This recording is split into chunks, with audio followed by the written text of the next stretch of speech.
Christmas morning, just before 6 a.m. in downtown Nashville, a woman heard gunshots and then more gunshots. So she called 911. Some minutes later, the police showed up and began to evacuate the city block around where the woman reported the gunfire. And then 15 minutes after that, this happened.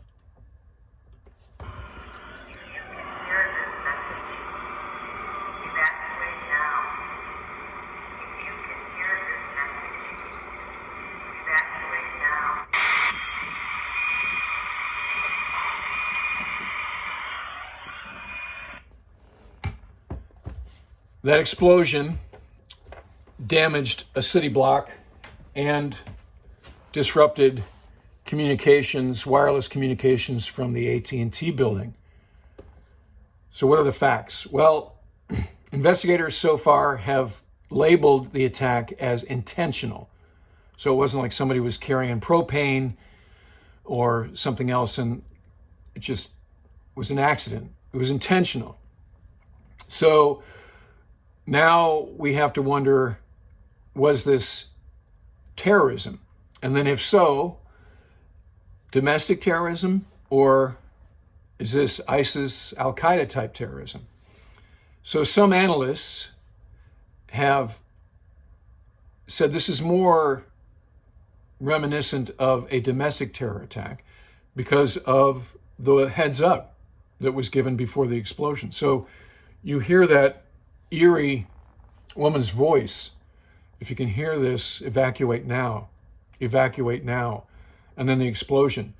So that's more like an IRA type bombing during the Troubles than it is ISIS or Al-Qaeda type bombing where there is no heads up. And they also choose targets where there's a lot of people around. Early on Christmas morning in downtown Nashville, it was basically deserted, fortunately. So 3 people were injured. Nobody was killed in terms of bystanders.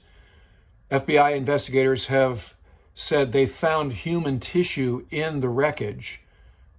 It's unclear whether that's the bomber or whomever, unknown. So some JV conspiracy theorists on Twitter have made a linkage between the fact that the target appears to have been the AT&T building that disrupted cell phone communications. AT&T is the parent company of CNN. As we all know, CNN has been a major mean tweet target and press conference target and rally target of President Trump. So we can draw from that whatever. But I think if you look at the fact that the first report is always inaccurate, something I learned in the military many times, and I think back to the DC sniper days in the 2000 early aughts, when there was a sniper who was taking people out in the greater metro area. Very scary times because of the random nature of the shootings. And the first word that came out was that there was a white van that was being used. So resultantly, all these reports of white vans were being phoned in. Ultimately, it turned out that Lee Malvo and his accomplice were using a regular sedan that had a hole cut in the trunk. So I guard us against jumping to conclusions. What we do know, based on what the FBI has put out, is the car that blew up was an RV that looks like this. So this is the FBI seeking information poster.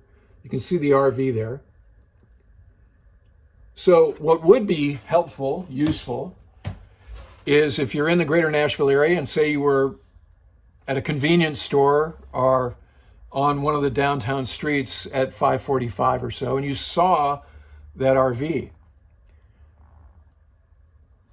Whatever information you can provide can be part of the puzzle, putting together the puzzle that'll help them figure out who did this and what their motives were. Think back to the first World Trade Center bombing in '93. They found the plate with the vehicle identification number that allowed them to go back and figure out that this had been a rental van, and they were able to identify who had rented that vehicle and take him into custody. It turned out to be the guy. So we need to let the facts emerge. This is scary stuff. Nashville is known for music more than it is politics. If this was Seattle or LA or Manhattan, we might be more like, oh yeah, this was a political statement. But Nashville just doesn't seem like, if you wanted to make a statement, that's the place you'd go. So let's let the facts emerge. And these are crazy times, right? Between COVID, the ongoing chaos around the election, and the days until inauguration. What is the president going to do? He is not good at keeping the nation calm. He throws fuel on the fire. So that hasn't helped. And that does give velocity to these conspiracy theories like the one I mentioned earlier. So let's not be party to those things. Let's let the facts emerge. However, that doesn't mean we just sit back and not do our duty as members of society. So vigilance is a good idea at times like this. The old, if you see something, say something rule is in effect. In the meantime, as I said, let's just throttle back, let the facts emerge. All right, we've hit 100 subscribers, so thank you for your support, and I look forward to talking to you again soon.